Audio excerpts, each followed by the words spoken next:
পানি ব্যবস্থাপনা নিয়ে বিশেষজ্ঞদের সঙ্গে মতবিনিময় করেছেন প্রধানমন্ত্রী তারেক রহমান।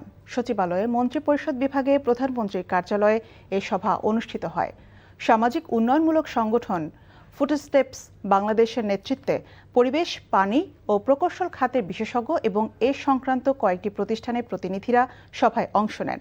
তারা দেশের পানি ব্যবস্থাপনার বিভিন্ন সমস্যা, বিদ্যমান সীমাবদ্ধতা এবং সমাধান নিয়ে নিজেদের অভিজ্ঞতা ও সুপারিশ তুলে ধরেন। বিশেষজ্ঞরা দীর্ঘ ও মধ্যমেয়াদী পরিকল্পনা, আধুনিক প্রযুক্তির ব্যবহার, বিভিন্ন সংস্থার মধ্যে সমন্বয় বৃদ্ধি এবং জলবায়ু পরিবর্তনের প্রভাব বিবেচনায় রেখে কার্যকর পদক্ষেপ নেওয়ার সুপারিশ করেন।